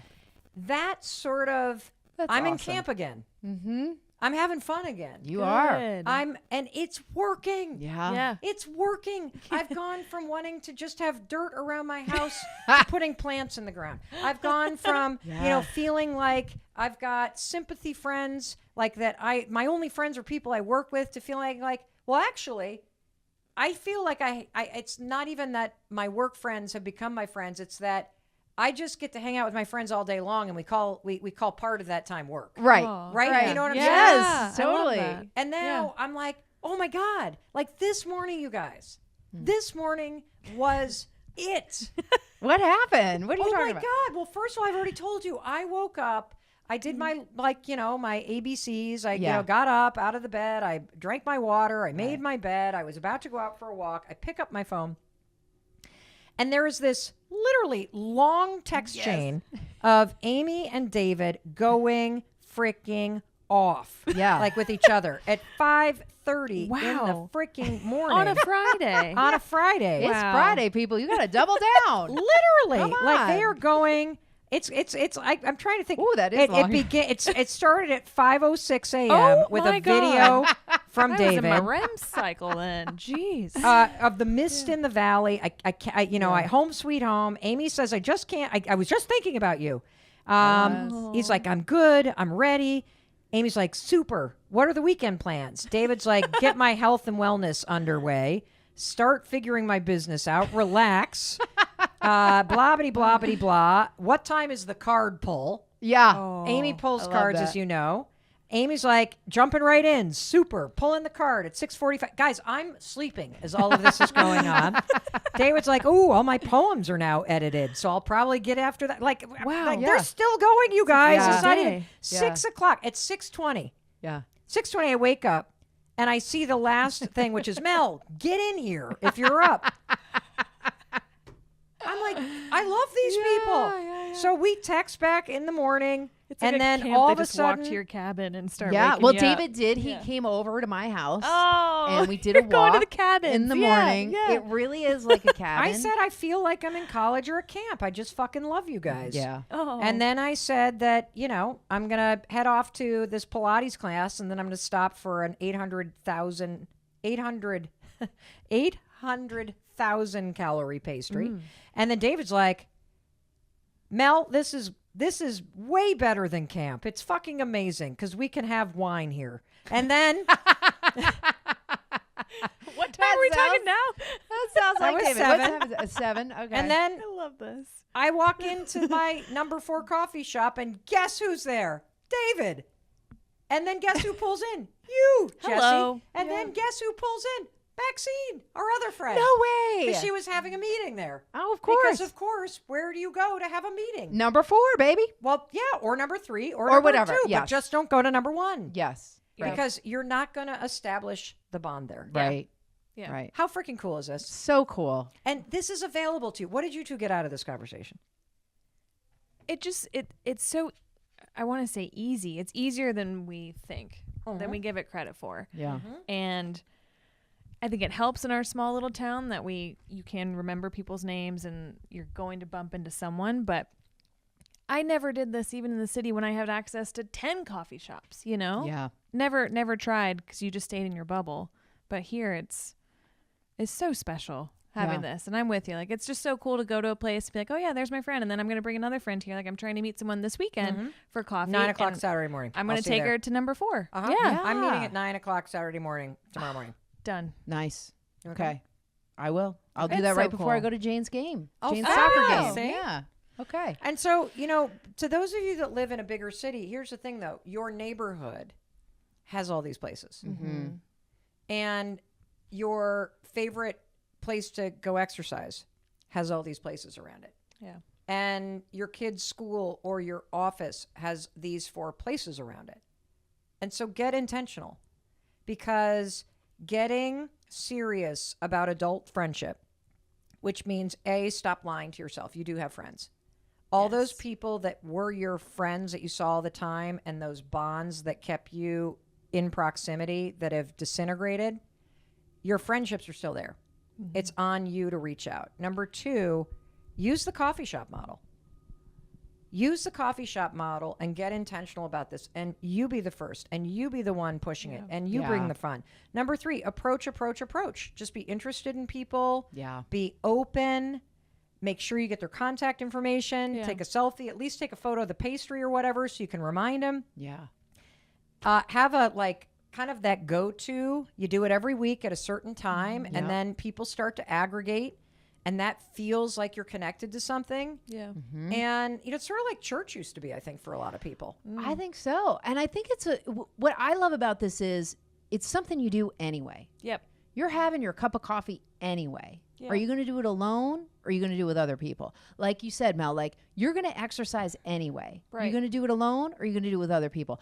I was talking to my mother-in-law who was talking about how she used to get together with her girlfriends and fold laundry together. Oh. You're doing it anyway. Yes. Party. How cool is that? Yeah. You're cooking dinner anyway. Why Yeah. not invite a friend, have both your families come on over, Yep. enjoy the time together and make it a friendship moment. Or weeding. And like I love- if we traded weekends. Did we talk about I that? love weeding. Yeah. Or You do? like when you were painting your Well, house. if you want to come here to weed, Yeah. I will come to your house and do something else because I can't stand weeding. I'm in. Yeah. Yeah. Something All right. that you don't love. I remember when you moved in and you were painting your house, and I was like, I got to get after that because I love. I was like, you're I crazy. love You're just painting. being I'd sweet. come but you over were and help you paint. serious. I Yeah. love cutting a room. I never did it, just to be completely transparent on this podcast, but I really feel like those are those moments, like you and I standing side by side with paintbrushes and getting crap in Yeah. our hair, and Yeah. you know what I mean, and Myrtle walking through the paint, and, Oh, hi, Mert. I just think that those are moments that are way better than let's all, go to, I don't know, a Yeah. restaurant or, something that feels fancy. Right. Those plain spoken moments are way Yeah. better. And I loved what you said, that friendship is a verb. Mm. That that's was a what I really, got from really good point as well. Amazing. That it takes a lot of, not a lot, but it takes effort and action. And Yeah. We're not in first grade anymore. Yeah. We don't just show up in class. No. and But meet you know our what? friends. And this is my final note. It could be way more fucking fun. The best years of your life and the best friendships are ahead of you. So get your ass to number 1, number 2, number 3, or number 4. Yeah. And start making them, people. All righty. I love you. I great. love you. I love you. I love you. I want you to have this much fun in your life. You deserve to have this much fun, and you can create it. Give it a year. Keep chipping away at it, and you will find your people. Because I just did, and whoa, God, is it amazing. I promise 3 tools. Tool number 1 is a framework. You're starting to realize Mel Robbins, she loves her frameworks, and here's why. I think advice is boring and intellectual. And so I like to have metaphors and frameworks because it helps me to truly, make it stick. So here's one of my favorite frameworks for friendship. You've probably heard it. There are 3 types of friendships, and this helps you be really flexible in your friendships. It also helps you to remind yourself of the truth, okay? So here are the 3 types of friendships. You ready? And this framework is there are friends for a reason, there are friends for a season, and there are friends for a lifetime. That's it. And if you think about people coming and going in and out of your friendship zone in a flexible way, because they're either there for a reason, or they're there for a season, or they're there for a lifetime, you now no longer are gripping. You can be flexible. You can assume people like you. You can stop holding on to the wrong people and trying to force somebody who's just there for a reason to try to be a lifetime friend. This is such a helpful framework. Let me explain it. So these people are in your life for a reason. These would be work friends. You see them all the time because you work together. They might be the parents of other kids that are on your kids' sports team, or they might be people that are on your team, right? That you're playing sports with. They're there for a reason. They might be your neighbors. They're there for a reason. These are great friends to have. They're there for a certain period of time. They're there to teach you something. They're there to support you on a leg of the journey called life. These are awesome friends. But don't grip onto them. Be flexible with them. Let them come in and out of your life. Love them up. Enjoy them while they're there with you. And then at some point, when you no longer have that reason to have those friends in your life, they sort of fade a little bit. They're still your friends. I guarantee you 10 years later, if you were good friends with your neighbor, they would certainly help you out. So would your friends at work. This is why flexible friendship is such an awesome concept. Now let's talk about a season. So these are folks that are there typically a little bit longer. They're there for a chapter, a season. So they might be the people that you met in college. And you were really, really close friends during college. And you were really, maybe you roomed together after college. But then people start peeling off. They start heading in different directions. They maybe move away to different cities or they get married. And so these are close friends for a certain season of your life. And, I find that I had a lot of really good friends that I was friends with when I was a young mom. That was a really amazing season in my life. I will cherish that season of my life. I had so many close female friends because we were all doing life in the same season at the same time. And when that season ended and my kids went to middle school and then they scattered even further in high school, and then all of a sudden the bomb drops on everything when they go off to college, and you don't, like, that season of my life was over. In fact, it had been over for a long time. And so seasons are a beautiful thing. And I'm in a new season of my life. I'm beginning a new season here in Southern Vermont, and I bet you're beginning a new season. So many of us had a reckoning with ourselves about what really mattered during COVID. And it's why so many of you made major changes like my husband and I did.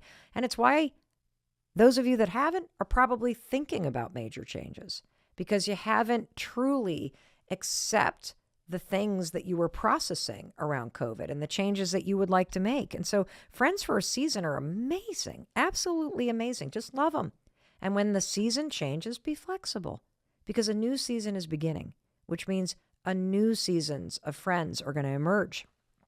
And lifetime friends, those are those 4 a.m. friends we talked about.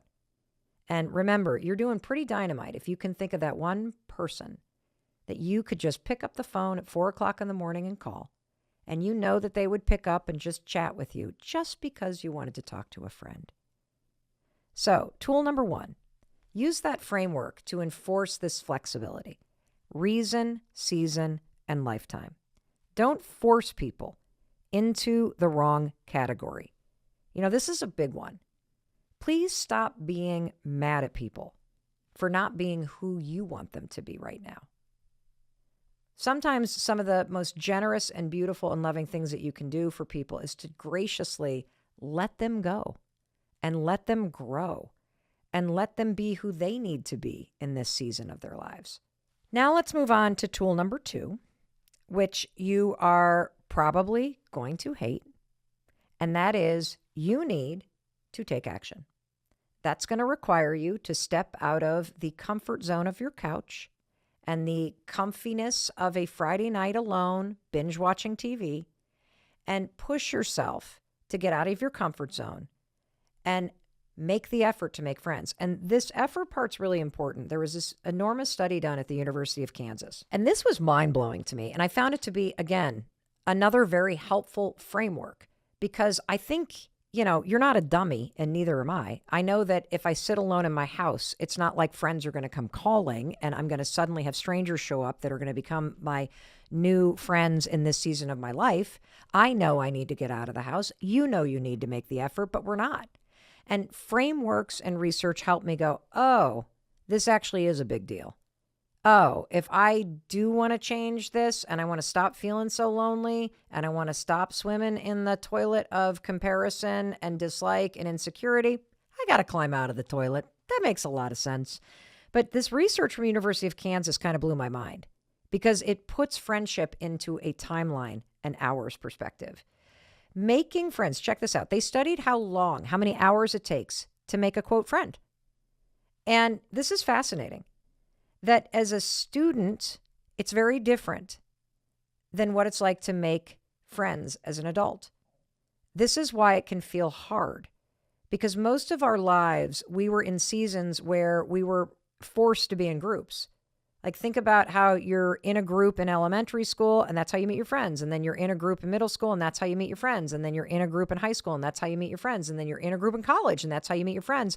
And then all of a sudden your 20s hits and boom, everybody scatters. And you're like, where the hell did my friends go? In fact, I did a interview with Alex Cooper, who hosts Call Her Daddy. The episode is called, Where Did All My Friends Go? And we focused on this phenomenon in your 20s where you feel like you don't have any friends anymore. And the reason why is because for the first 25 years of your life, your friendships were basically handed to you because you were in settings with large groups of people moving at the same pace through life together. And as soon as you graduate, you're on your own, baby. It's a whole big world out there. And if you think it's hard in your 20s, wait till your 30s, 40s, and 50s. And now you have the tools, so we don't need to freak you out. But this is normal. And we require effort. And this University of Kansas study explains this. So if you're in college and you're like swimming in the sea with all these people doing the same thing at the same time, it takes you about 43 hours to become an acquaintance with somebody. Now, you're sitting in class together. That's part of the time. You're eating in the cafeteria together. That's part of the time. You're hanging out in the dorm room together. That's part of the time. When you're an adult, to become a casual friend, it takes you 94 hours. Why? Because your patterns are very different when you're an adult. You don't have as much overlap. It's why you tend to become friends as an adult with people you work with because you spend more time with them. It's why you're friends with people that you live near because you spend time with them. This is not just common sense, it's researched. And in order to go from just a casual friend to a really good friend, if you're a student, it takes about 57 hours, which makes sense because you're spending more time together. So you're sharing more experiences together. For adults, we need about 164 hours. That's so sad. This is why it's so important for you to have this perspective and for you to understand it's going to require effort on your part. And that's okay. Knowing that everybody feels this way, knowing that everybody's at their homes alone under the fuzzy blanket on the couch, feeling like a peach that nobody likes, swimming in the toilet of comparison, feeling like friendship is so hard. Knowing that, I hope is helping you go, oh, well, maybe I could be the one. Maybe I could get all the peaches together and we could make a pie or some jam or some cobbler. That's what I did this weekend. I'm going to tell you a quick story because I think it's really important. So here I am. I always say, please come visit me. I live alone on a mountain in Vermont. I'm lonely. But the truth is, I've met a bunch of really cool people up here. And every one of us say the same thing. It's amazing living here. And I really want to meet some friends. I really want to get together with people. I want to stop saying, let's get together and not make plans. And so I'll tell you a quick story because all it takes is leaning toward your curiosity. That's all it takes. I walk this loop all the time. That's right by my house. It's a beautiful loop. It's about 4.5 miles. And I love flowers. I know there's 5 love languages. I have a 6th. flowers, flowers, flowers. I'm like a psycho about flowers. They remind me of my parents. I love growing them. I love bringing them into the house. I just love flowers. And so this year, I've been walking this loop for 26 years. When I would visit my in-laws before we bought their house, and now it's our own. And all of a sudden this year, there was this insane flower farm that popped up. And by flower farm, I mean this patch of flowers, like an acre big. And in the spring, it was this row of gorgeous double peony tulips and French tulips and parrot tulips. And I would do this walk and I'd stop and I'd take photos, and you've probably seen them on my Instagram stories. And then as those came and went, then ranuncula came up, and it was this like triple petal ranunculus and peonies. And I'm like, oh, it's like flower porn for me. And then now there's these field of dahlias. Like dahlias are mind blowing, just gorgeous flowers. And there was never anybody there, ever. There was no sign, no nothing. And I became obsessed, you guys, with stopping by this flower patch. Just drawn to it like a moth to a flame. Oh my God, I just loved it. I would like Sound of Music with the flower patch, and I'm taking flowers, and now I feel like an influencer that's 20 years old, and I need a cowboy hat with a feather in it so that I can do the festival photos that everybody does. And I just flower porn all day long. And all of a sudden I see a truck parked there one day. And the truck, thankfully, had a contractor's label on it. And lo and behold, that same label was on a truck here at our house because we're under construction. So I walked over to the and I'm like, hey, do you know this flower field? And he goes, yeah, I park my car there every once in a while. I'm like, do you know who the person is? He's like, yeah, that's Annette from Fleur Farm. I'm like, what? And I think she's on Instagram. I'm like, what? So I DM her. Oh my God, I've seen the flower. Blah, blah, blah. And then she DMs back. Oh my gosh, really? It's a labor of love. It's a hobby. A hobby? Yeah, I work full time. And I've been really worried about like how I'm going to get all the dahlia bulbs out. And I'm like, well, I'll help you. You'll help me? And so next thing you know, just by following the energy, following the connection, leaning into this season of my life, leaning into the curiosity, I DM her. She DMs back. I come to find out that she has been planting flowers in this new season of her life. She sells bulbs online. She is going through some stuff personally. And I'm like, well, I know some other women. I'll get these other women that I know to come and hang out with us.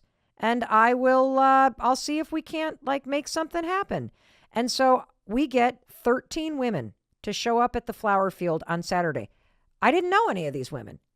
And I knew some of them. I knew the ones that I invited. And then the friends that I invited invite other friends. And it was this army of new women here in southern Vermont that showed up to help another woman dig dahlias out of a field on a Saturday. And she and I have been texting ever since. So I met all these new people.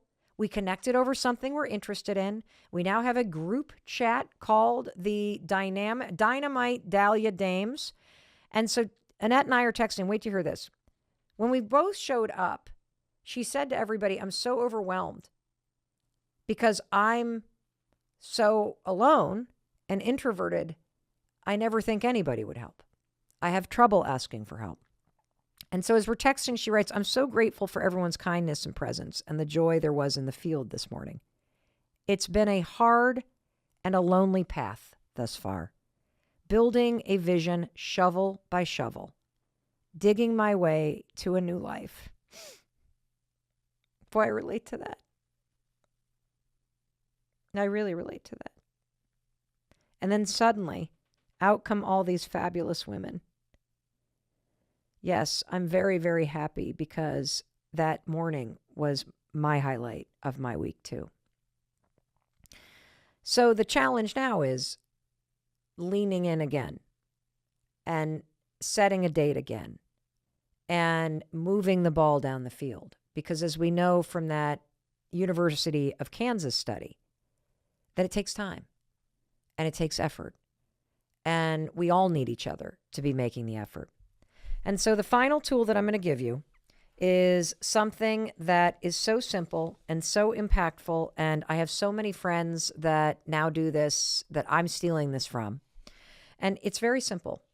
Every single day, make it a habit to text a friend. just out of the blue. And if you want to amplify this, take a selfie video. Hey, I'm just on my walk and I was thinking of you. And hey, my dog says hello. And you not only underestimate how much people like you, you underestimate how much it means to somebody when they hear from you. This isn't just me. This is research that was covered in the New York Times recently about how receiving an unexpected text from a friend makes you immediately feel connected to that person, and it makes the friendship stronger. Make it a practice every single day as you start your day to reach out to one friend with a random message. In fact, I want to share one with you. So I love my friend Glo Antonimo, and she's an incredible author and podcaster and just puts out incredible content and motivational speaker, and I learned so much from her. And she is so great about this. I want you to listen to this random message that popped in my phone literally a month ago. There was her beautiful face just sending me a video message, and I'm going to play it for you because I want you to listen to it as if she's sending this to you. Mel, hello. It has been almost a month since our last video message. And I was reading one of my daily devotional type books, and I thought of this, and I'm like, who can I send this to? And you came to my heart, so I'm going to read it out loud. You are human. You will make mistakes. Hopefully, you'll make a whole lot of them because that means you are trying. And trying means you are fully alive. It also makes life a hell of a lot more interesting. So here's to making more mistakes. Here's to living. And here's to appreciating the ebbs and flow of life. You know, it's hard for us to like maintain equilibrium. Like we try to go through life chasing and seeking comfort and just staying happy and staying positive. But sometimes in those moments and in those seasons and those valleys of depression or sadness, you know, we're meant to get something from that. And then when we come out of it, it's like we have so much more appreciation. So no need to respond. Just wanted to bless you with this message. Thinking of you, sending you love. High five. That just like makes you feel good. And so here's what I want to tell you. I want to tell you, I love you. I believe in you. And I believe in your ability to stop telling yourself these lies and to really embrace the truth. The truth is you deserve amazing friendships. You need amazing friendships. And you are that amazing friend that somebody who is going through a very lonely season, digging their way to a new life, needs desperately right now. Hey, it's Mel. Thank you so much for being here. If you enjoyed that video, by God, please subscribe because I don't want you to miss a thing. Thank you so much for being here. We've got so much amazing stuff coming. Thank you so much for sending this stuff to your friends and your family. I love you. We create these videos for you. So make sure you subscribe. Mwah.